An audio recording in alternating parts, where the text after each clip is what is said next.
muchísimas gracias. El día de hoy en este programa pues tenemos a un entrevistado de primer nivel, el doctor Ciro Juárez, que también es juez ya con muchos años de experiencia. Muchas gracias, doctor, por aceptar la invitación del Instituto Jurídica.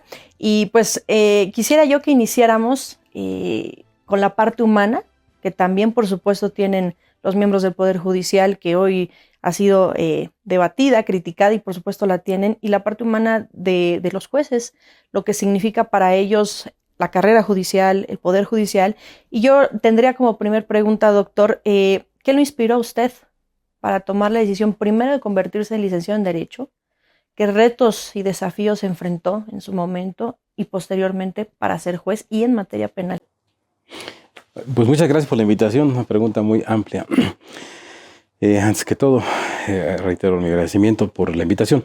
En el tema de la selección de abogado, pues mi padre, él fue agente de investigación, no llamados así, antes eran llamados agentes de la Policía Judicial. Muy temidos, por cierto, pero no todos son igual. Entonces él llegaba platicando sus historias de detenciones y eso me intrigaba, porque obviamente el trabajo de él le daban continuidad con los agentes del Ministerio Público. Ahí me llamó la atención. Y bueno, pues me inspiró esas temáticas. Y después ya en el momento difícil de elegir la carrera, pues uno andaba por otros rumbos. No quería ser arquitecto, piloto, ya no me acuerdo qué tantas cosas, pero Dios nos obliga, ¿no? Perdón, lo dije mal. La vida nos obliga y Dios nos ayuda a que tomemos un rumbo ya definido. Y fue también el tema de una carrera que me permitiera trabajar y estudiar a la vez. Y pues Derecho era la idónea, conjugado con lo que le comenté, los comentarios de mi padre. Y pues ahí se da esto, gracias a Dios, a la mitad, un poquito más de la mitad de la carrera. Al final de la carrera me permiten ser lo que deseaba, que era ser Ministerio Público, y pues es otra realidad. No era lo que yo pensaba, o tal vez era más de lo que yo pensaba. De tal forma que se conocen otros ámbitos y pues otra vez la intervención de Dios creo que nos va guiando por un camino y pues es donde ahora me encuentro. Perfecto. ¿En qué momento, doctor, decide usted o se da la oportunidad y cómo es que llega a ser usted juez en materia penal? Ayer camino al trabajo le iba recordando a mi compañera, son 2 horas de camino, le iba comentando de qué fue lo que aconteció para este efecto.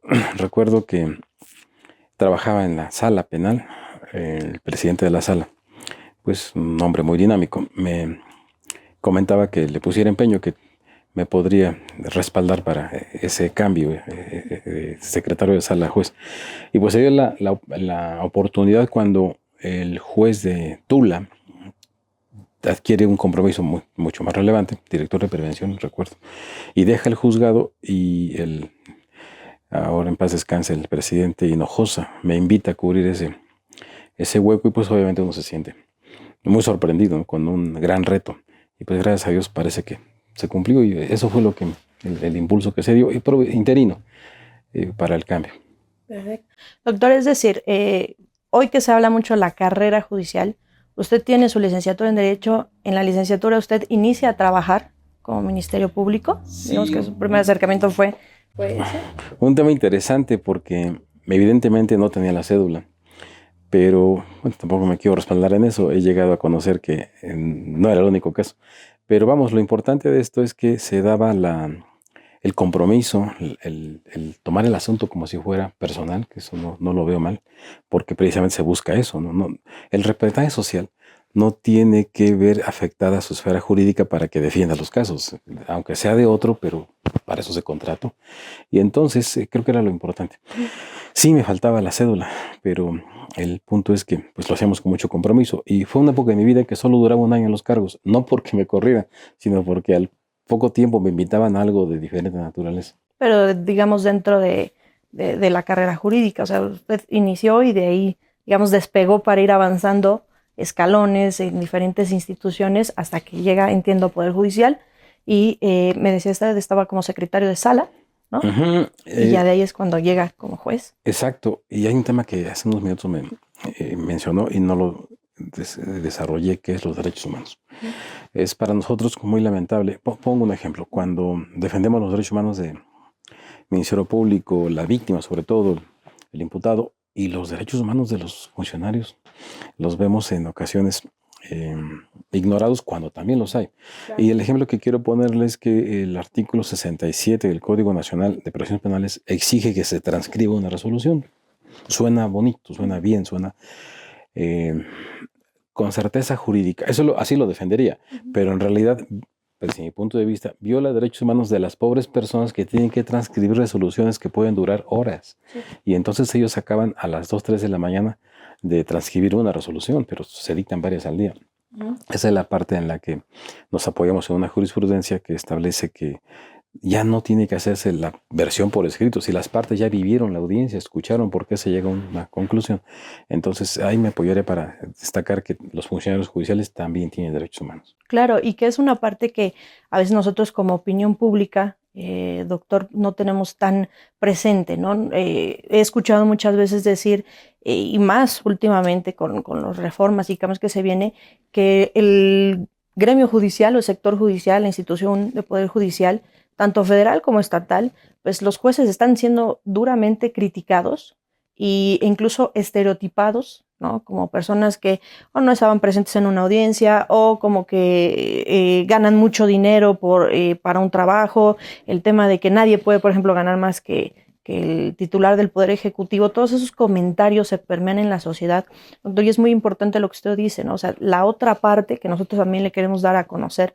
a las personas que nos vean, pues de lo que es la vida en el Poder Judicial. Usted ya con más de 20 años de experiencia ya como juez, ¿cómo podríamos dar o que nos dé usted un testimonio pues de lo que significa ser juez durante todo este tiempo, lo que usted ha vivido, las exigencias o incluso también pues los sacrificios, ¿no? que ustedes tienen o que llevan a cabo pues para poder hacer su labor judicial, y también en una materia tan particular como lo es la materia penal, que incluso pues hasta los pone, me imagino yo, pues muchas veces en riesgo, ¿no? Hay un compañero, Aldo Noel Martínez, falleció. En honor a él, una persona muere, dicen, hasta que dejamos hablar de él. Y creo que una vez escribió eso en un libro, el único que he hecho. Y me dijeron, eso me suena a Coco, la película. Okay. Pero bueno, la cuestión es que me agrada invocar a este amigo porque eso fue un amigo. Y precisamente él me platicaba que un día sentenció a alguien y al paso de los días, semanas, se encuentra saliendo del supermercado al sujeto que me había sentenciado condenatoriamente, y obviamente se le quedó yendo muy mal y él iba con la familia. Digo, este pasaje lo cito porque en efecto, lo primero que el servidor público sacrifica, aparte de la seguridad, es algo todavía más importante, que es la familia.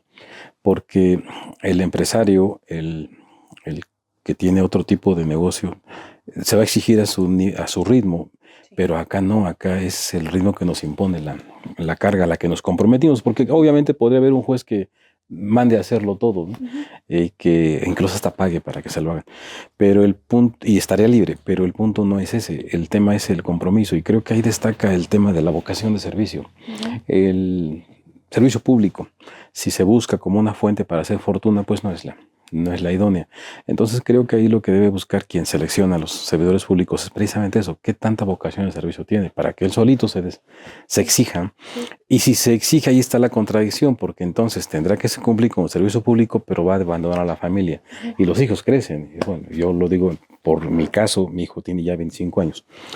A esa edad yo me casé, recuerdo, entonces digo, todavía está con nosotros, pero nos está regalando tiempo extra, pero en realidad él ya pudo haber volado, y esa es la parte en que uno debe estar consciente de que ya no va a regresar esa convivencia con los hijos, la familia.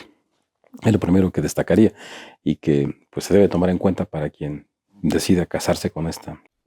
Claro. Muchas gracias, doctor. Oiga, cambiando un poco y avanzando en este programa, en esta entrevista, quisiera yo que platicáramos, usted lleva a cabo en su momento la primera audiencia de juicio oral, ya hace algún tiempo, recordemos esta reforma en 2008, donde se cambia el sistema inquisitivo a un sistema totalmente acusatorio, ¿no? Que trajo, debidamente fue por las exigencias que en un momento estuvieron por parte de la sociedad, incluso cambios legales, por cuestiones también incluso internacionales. Usted lleva a cabo esa primera audiencia de juicio oral, doctor. Yo quisiera hoy, que estamos ya muy lejos de ese nuevo sistema, ya de nuevo no tiene nada, ¿no? Ya estamos en 2024, pero ¿qué cambios ha vislumbrado vamos a empezar por la parte primero positiva, ¿no? ¿Qué ha visto de diferente que ha significado o que ha impactado pues en la vida de los justiciables, en la vida de las personas, tanto las víctimas como los acusados, este nuevo pero sistema de justicia penal? Fíjese que me quisiera quedar con los temas positivos, de los negativos no quisiera hablar. Sí, los hay, claro. También tal vez. Llamémosle áreas de oportunidad, ¿no? Exactamente. Como todo. Le cambiamos el nombre. Ajá. Y en el tema de recordar que en efecto el presidente en aquel entonces me confió me dio esa distinción, pues tampoco quisiera platicar porque tal vez sí eran susceptibilidades. Claro. De eso creo que estoy convencido que a mucha gente le incomodó. Pero bueno, yo no era para decirle al presidente que no. Era mi superior jerárquico y había que obedecer. Y pues sí, claro, implica hoy que han pasado 10 años de esa primera audiencia, pues muchos cambios donde veo que bueno, hay otro tema. Creo que el peor indicado para contestar eso sería yo porque estoy del lado atrás del escritorio de la mesa de trabajo, pero me gustaría escuchar al público. Según lo que puedo advertir como operador jurídico, pues que la gente ve transparencia. Esto es una de las cosas que hizo que se saliera de aquel sistema que en efecto los jueces podíamos, bueno, es más, corrijo, debíamos hablar con las partes. En la ley orgánica todavía aparece para el juez del sistema tradicional que debe entrevistarse los 5 primeros días de cada mes con los internos, y así está en la ley. Y de por cierto llega a cumplir con eso y es útil porque usted puede conocer qué es lo que hay detrás del papel del expediente, un ser humano que también puede ser víctima. Entonces ahí va la interacción, pero también se prestaba que hubiese ofrecimientos, presiones, amenazas. Entonces hoy está prohibido eso. Entonces hoy la gente creo que sabrá que el juez solo se entera de su caso cuando están todos en la audiencia y lo que diga aquella parte yo me estoy enterando y lo puedo contestar ante el juez. Esa es la transparencia que merecemos todos. Digo, si así fuera en todos los ámbitos, ayudaría mucho. Sería mi primer comentario. Sin embargo, también estimo que esto hay que manejarlo con mucha delicadeza porque no podemos esperar resultados nada más apostándole al sistema, a la ley. Creo que se me ocurrió pensar en lo siguiente desde que comenzó todo esto. Si no depende del sistema, depende del operador jurídico. En un sistema inquisitivo, el peor, donde la iglesia era la que acusaba, la iglesia defendía y la iglesia resolvía, se pueden dar buenos resultados de justicia si usted tenía a un clérigo, a un sacerdote o ministro religioso, humano, sensible, que buscara hacer justicia, ¿no? Sabio, un tipo juez como el que nos dice Ronald Dworkin en su libro Los Derechos en Serio, le llama al juez Hércules. Ese tipo de juez, si usted lo pone en el peor sistema, puede dar buenos resultados. Entonces, ya acá con el sistema acusatorio hay que complementarlo con personas que tengan vocación de servicio. Y eso es bien importante, doctor, porque al final también muchas veces la gente cree, incluso a lo mejor hasta los que no nos dedicamos a la parte postular, que todo es culpa del juez. Y es que el juez no aplicó, es que el juez, etcétera. Entonces, es bien importante lo que usted dice porque el sistema no resuelve los problemas sociales de fondo, coadyuva a la solución de ellos, pero gran parte del sistema son los operadores jurídicos. Y los operadores jurídicos no solamente es el juez, sino también lo es el abogado, ¿no? Los abogados que intervienen, por supuesto, el Ministerio Público, la Fiscalía, donde también pues, hay que revisar actuaciones para, si hoy hay quejas del sistema de justicia penal, pues también hay que revisar cuál ha sido el papel, ¿no? Que tenemos cada uno de los operadores y no echarle la culpa, como pareciera estar un poco de moda, pues todo es al Poder Judicial, ¿no? Y todo lo hace mal, y lo decía un ministro hace algunos días en los foros, ¿no? No me niego a creer que todo lo que se ha hecho ha sido malo o ha traído malos resultados. Esto no es así. Entonces, yo quisiera preguntarle, doctor, ¿ha observado mejoras usted en la eficiencia? Ya me habló en el caso de transparencia, ¿no? Pero en el caso de la eficiencia del sistema de justicia penal, ¿usted ha revisado o ha visto mejoras en la eficiencia? Desde luego. Sistema? Desde luego. Mire, vamos a decirlo sencillo. Antes, un juez podía darle al secretario que hiciera las cosas, a un proyectista que lo hiciera y él ni siquiera se paraba. Podía hacerlo. Mundo fantasioso, soy un invento. No es que se pasara. Pero lo que sí quiero explicar es que hoy un juez por lo menos tiene el compromiso de explicar por qué llegó a una resolución, a una decisión. No quisiera invocar cosas negativas, pero es para sustentar mi respuesta. Hace unos meses recuerdo que a un juez se le vino el mundo encima cuando libera a un sujeto que está procesado por violación, argumentando, ese es el punto, el argumento que da el juez, argumentando que la niña no supo qué días fueron las agresiones. Sí, sí, sí. Obviamente eso indignó a todos. Sí. Incluso nosotros como operadores jurídicos es que la gente va a pensar que así funciona esto. Sí, exactamente. Y ahí viene el error de que generalizamos. Evidentemente esa decisión estaba mal tomada. No sé qué le pasó al juez. Vamos a pensar que quiso ser muy técnico. Quiero hablar de manera positiva, ¿no? Lo negativo no viene al caso. Pero vamos, lo que pretendo explicar con esto es que hoy el juez tiene la obligación, el compromiso de sustentar el porqué de sus decisiones. Y ahí creo que la gente se ve beneficiada. Claro, claro, porque al final escuchar, y pensando en este ejemplo, ¿no?, que comentaba usted, escuchar de propia voz el por qué el juez toma o no una decisión, ¿no?, si declara a alguien responsable o no, híjole, es importantísimo y definitivamente es una muestra, claro, ahí sí estoy de acuerdo con usted con el tema de la eficiencia, ¿no? Incluso también transparencia, como que van muy de la mano, ¿no?, en este nuevo sistema. ¿Cómo describiría hoy, doctor, el actual sistema de justicia penal en México? Como una herramienta de trabajo con muchos compromisos, mucha delicadeza, que creo que es manejar en el mundo de los físicos, plutonio.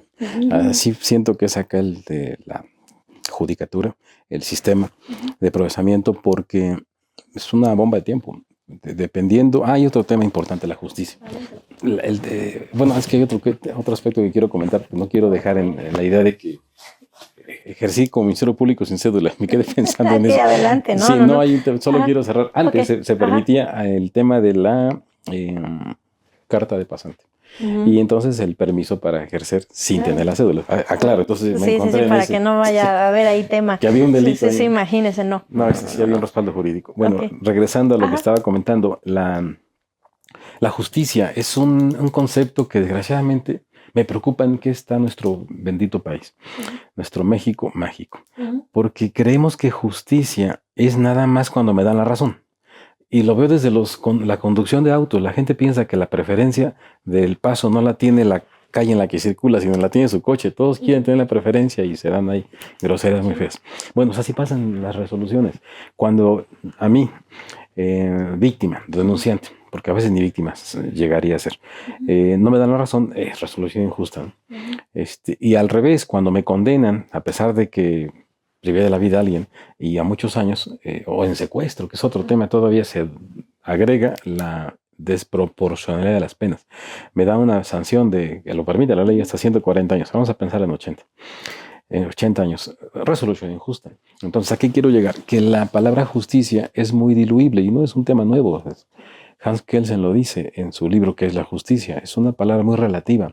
Cada quien la va a asumir como reciba una resolución. Entonces, si conjugamos eso con la obligación que tiene un juzgador de apegar su resolución, respetando, perdón la expresión, las reglas del juego, la ley. Sí.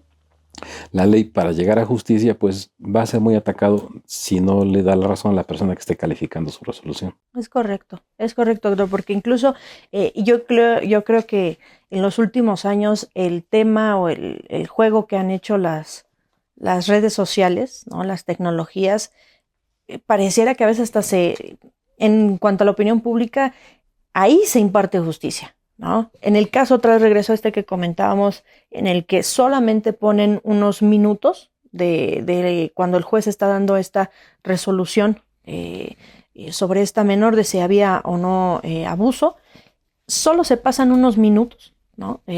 Ahí en redes sociales y la mayoría de las personas pues nos quedamos con esos minutos cuando a lo mejor esa audiencia duró, no sé, más de una hora y tiene un antes y un después, y yo creo que ahí es un poco injusto, ¿no?, para los juzgadores, que se les juzga ya desde el punto de vista público, o sea, la sociedad nos hemos vuelto también juzgadora del papel de los operadores jurídicos y nos dejamos llevar por 5 minutos, por 10 minutos, cuando no conocemos el fondo de la historia, no conocemos los puntos que se tomaron en cuenta. No conocemos, incluso entre abogados, no, a veces nos decimos, yo no puedo opinar de eso porque no tengo la carpeta, por ejemplo, ¿no? Porque no tuve acceso a, o sea, las partes son las que, digamos, conocen la historia, pero muchas veces los asuntos se resuelven de forma mediática, ¿no? Y esto genera o formula una opinión a veces negativa hacia los jueces, como en este caso, por ejemplo, el juez se lo acabaron, ¿no?, en redes sociales, y que cómo era posible, y etcétera, etcétera, sin tener muchas veces esa expertise o esa opinión técnica jurídica, ¿no? Yo creo que ahí también vale la pena resaltarlo, doctor. Yo quisiera también preguntarle, ¿cuál sería para usted, regresando un poquito al bloque anterior que se me había pasado, un día típico en su trabajo como juez en materia penal? ¿Qué acontece en ese día? Así es. En cualquier día. O sea, platicamos un poquito antes de cámaras el tema de que usted reside en un lugar, pero su juzgado está en otro, entonces desde el tengo que ir y tengo que viajar, yo quisiera que entráramos un poquito en esa parte porque pues a veces lo damos como por hecho, ¿no? Entonces yo quiero escucharlo. No, muchas gracias. Es que se abra tribuna para desahogarse. Sí, pues por favor.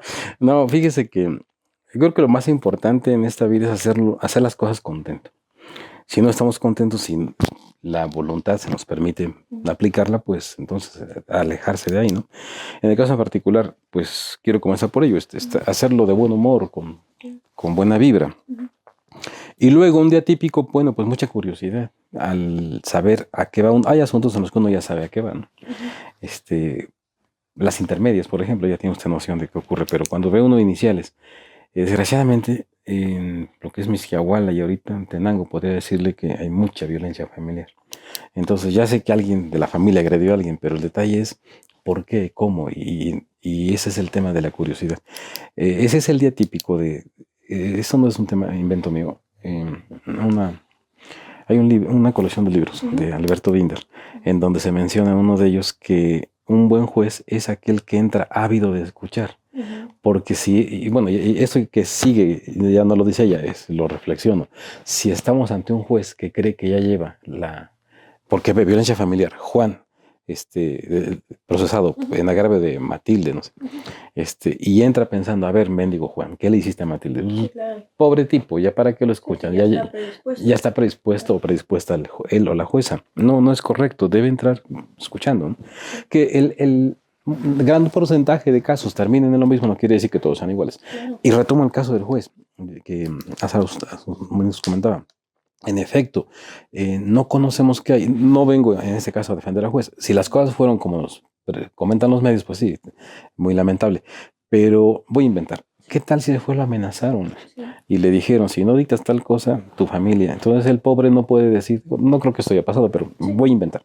Porque en efecto, conocemos las cosas nada más en la que nos dejan. Y por eso me encanta la definición que da Michel Tarufo de prueba. Él dice que es un instrumento epistémico que sirve para comunicar al juez lo que quieren las partes. Y pues sí, las partes van a decirle de acuerdo a su teoría del caso. Claro. Me parece que le cambian las palabras un poquito, pero la esencia es en el sentido de que el juez se va a enterar de lo que a las partes les interesa que sepan, sí, no de lo que en verdad pasó. Es correcto. Y ahí un poco incluso se habla de la responsabilidad ética también, ¿no? De los operadores jurídicos, de los abogados, e incluso también, doctor, híjole, todo detrás que hay en un expediente, en un juicio, es bastante importante pensarlo. Nosotros como operadores lo conocemos, lo sabemos porque pues a esto te dedicas, lo platicas y demás, pero la gente puede no conocerlo. Al final la gente más conoce una sentencia, conoce un extracto, y hay todo un trabajo de muchas personas, de mucho tiempo, de muchos meses, de grandes retos que enfrentan tanto las autoridades de Poder Judicial, pero también los operadores y demás, ¿no? Y es todo un tema definitivamente. Doctor, ¿cómo asegura usted que se respetan o que se respeten los derechos humanos y las garantías procesales de los acusados durante los juicios? Porque esa también es una labor importante, primordial que tienen los jueces. ¿Cómo la garantiza usted o cómo se asegura usted que se respetan esos derechos humanos? Con mucha sensibilidad. Y la imparcialidad no solo platicada, esa nos toca decirlos a nosotros. Hace tiempo, en un diplomado, recuerdo, que organizó el hoy gobernador cuando era presidente del tribunal, muy interesante, nos dijo el ponente algo que me me espantó. Dijo, es que no deben decirle honorable tribunal, eso no les toca a ustedes, es la gente la que se los debe decir. Pues es lo mismo que pasa con los jueces. El juez no porque diga soy imparcial, ya lo es. Tiene que demostrarlo. Entonces, insisto, a pesar de que tenga un sujeto que en aspecto sea malo, que en lo que narran hizo algo malo, tiene que garantizarle sus derechos de él hacia allá. Pero luego también tiene que observar muchas circunstancias en el contexto en que se dan. Y pues ahí viene otro tema muy delicado, que es ser un juez valiente, ¿no?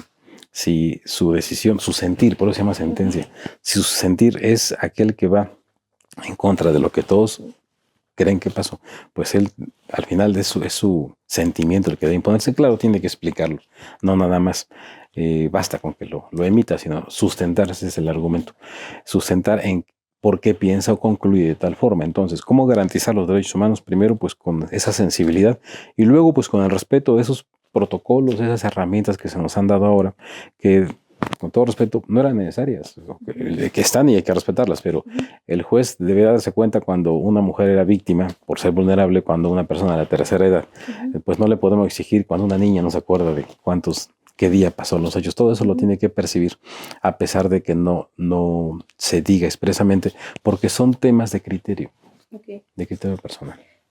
¿Ustedes, doctor, les dan cursos para esto? O sea, dentro de su formación judicial, ¿tienen cursos, diplomados? Digo, yo sé que obviamente tiene usted una maestría, un doctorado, pero digamos, dentro del Poder Judicial, ¿los preparan para esto, para ser sensibles y demás? Constantemente.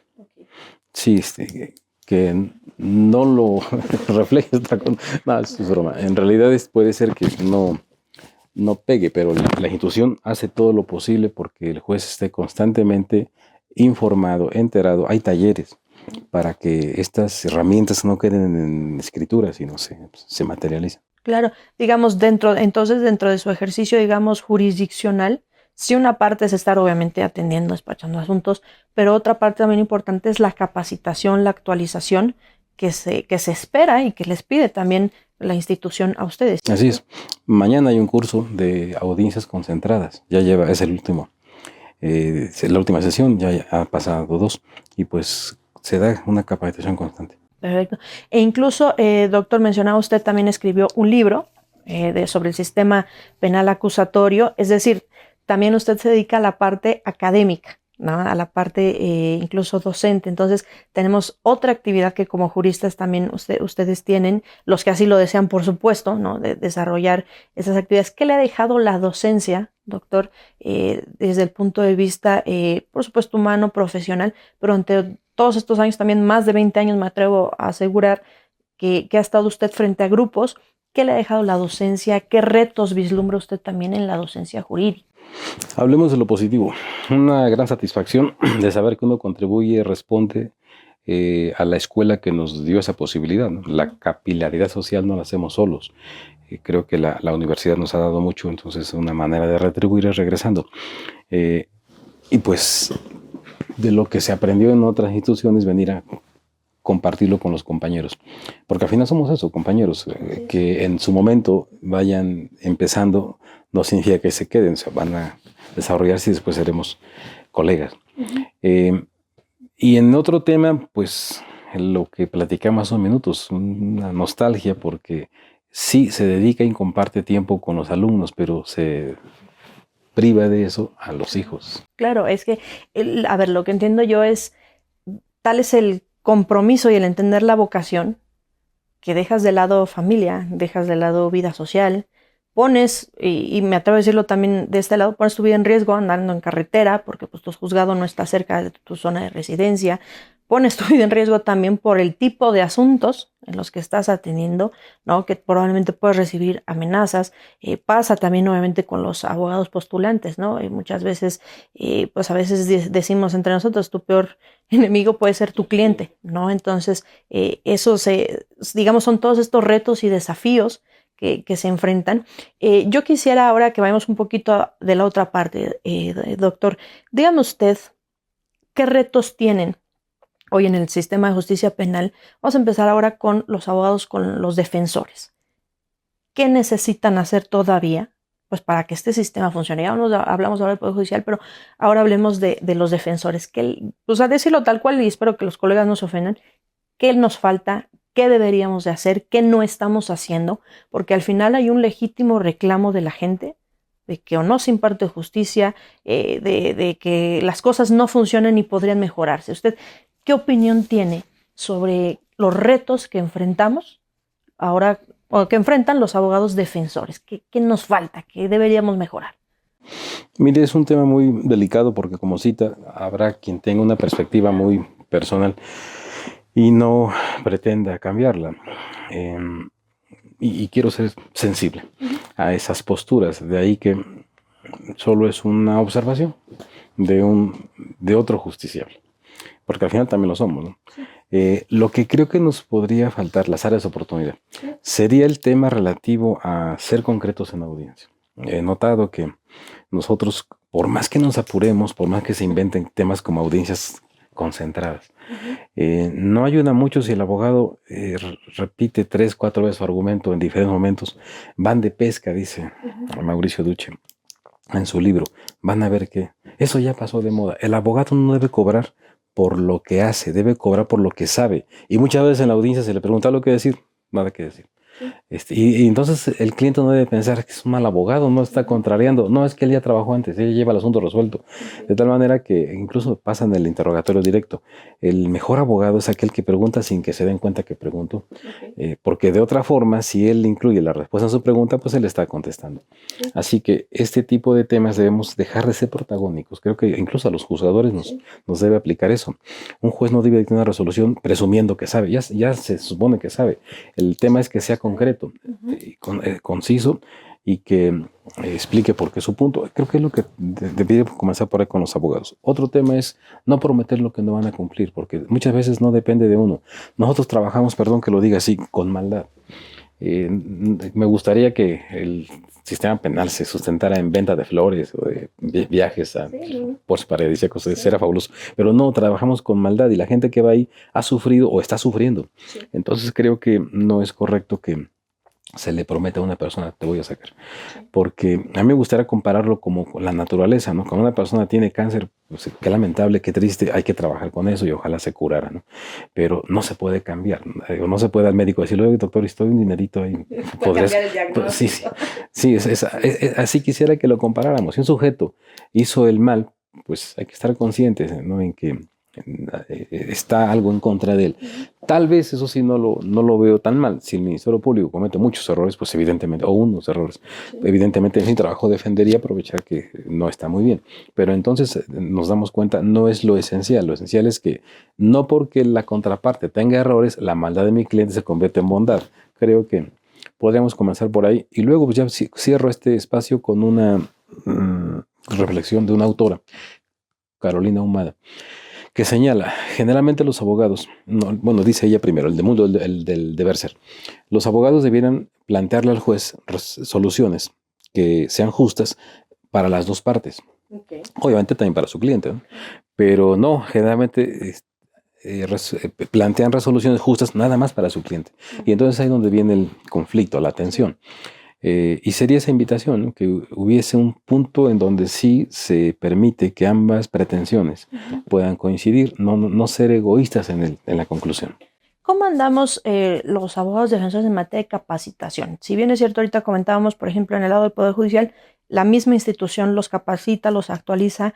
En el caso de los defensores no es así. Ellos tienen que, sí, a veces hay cursos, hay diplomados, pero pues la mayor parte de la capacitación corre, digamos, por cuenta propia.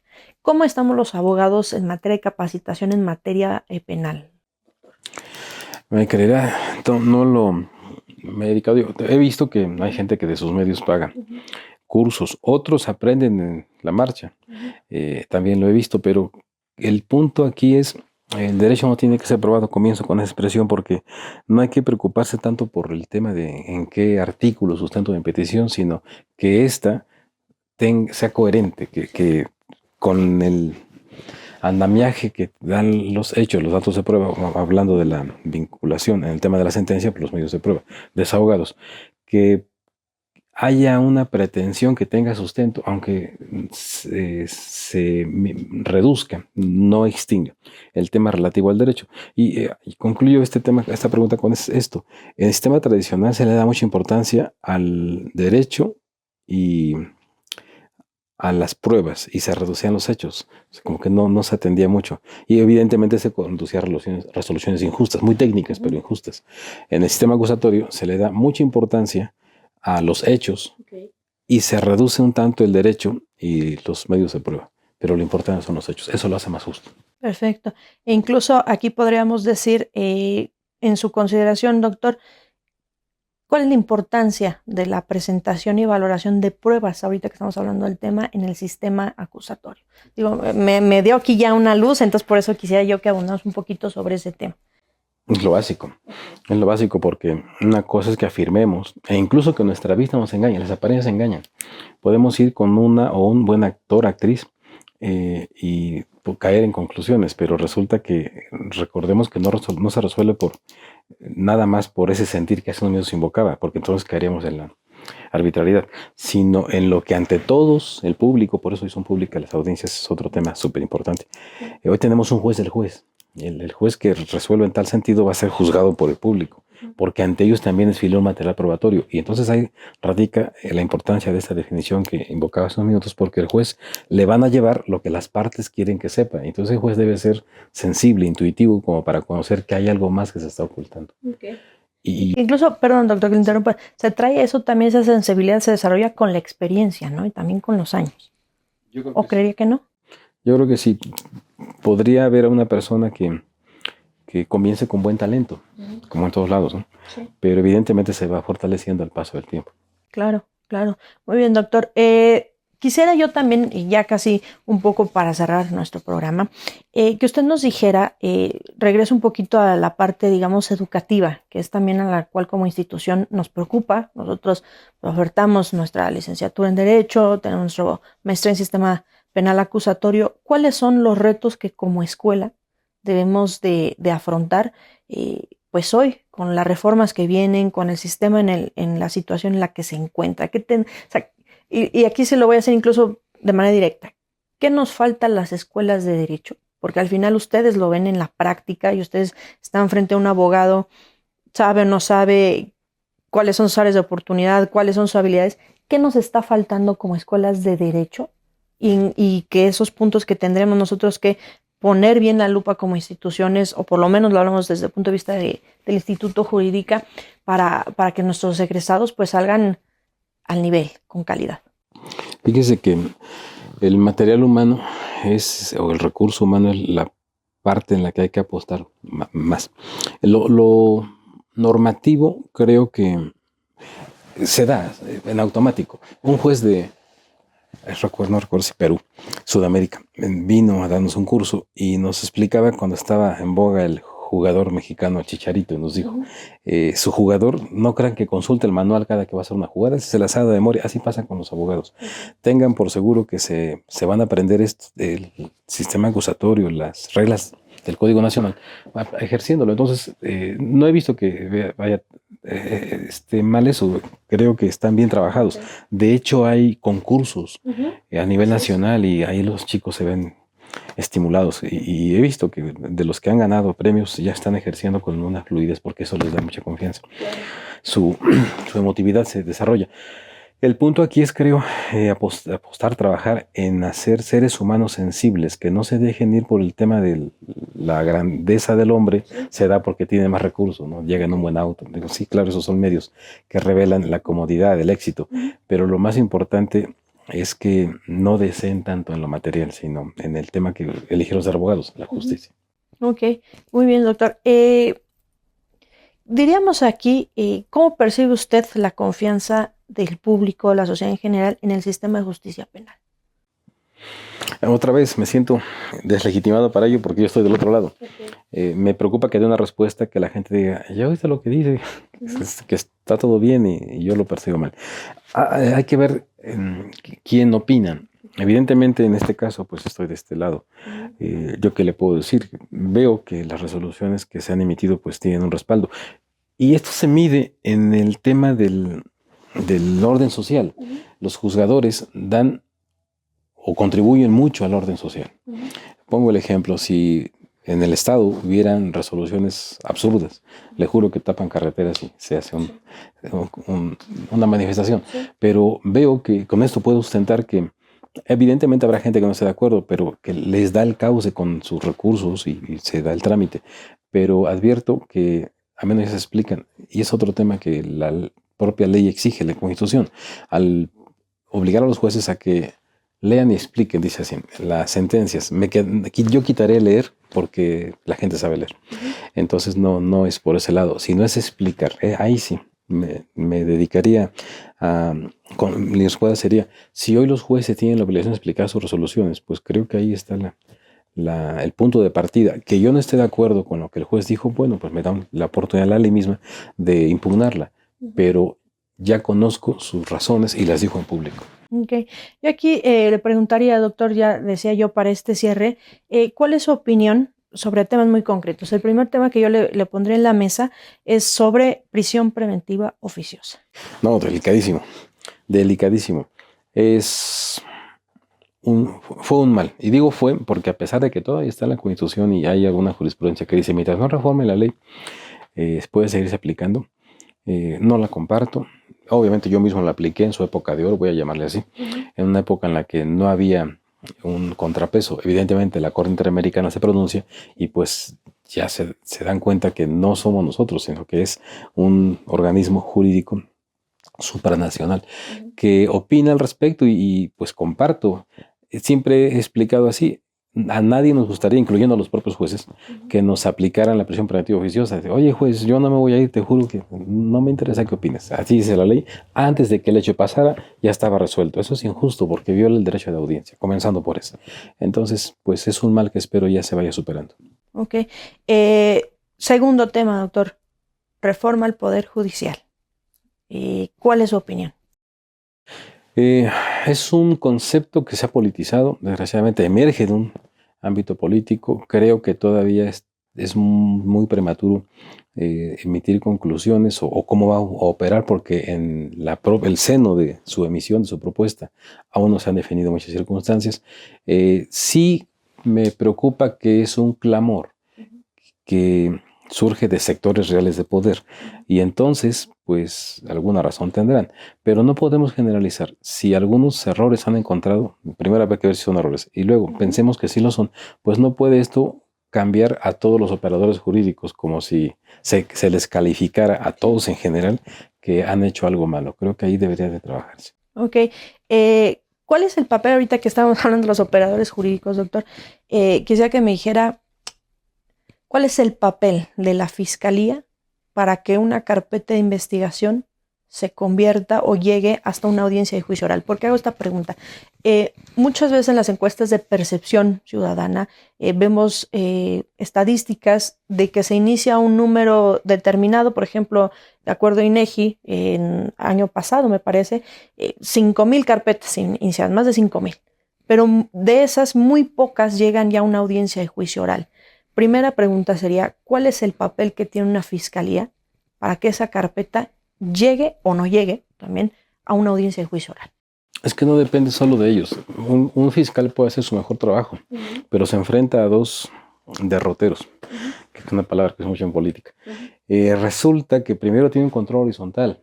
Va a estar un técnico en derecho y tal vez no a la par, sino lo supera, y no en preparación, sino en habilidad, en talento. Y entonces aquí viene otro tema delicadísimo que ellos no van a resolver, no es mediación. Es un tema en donde si este personaje destaca errores del fiscal, o regreso, no errores, los interpreta a su conveniencia, a su teoría del caso, y le expone la idea al juez y este se la compra, entonces ya tiene dos enemigos. Entonces, a pesar de que tengamos a un buen fiscal, debemos tomar en cuenta que va a enfrentar otros dos filtros, otros dos crisoles.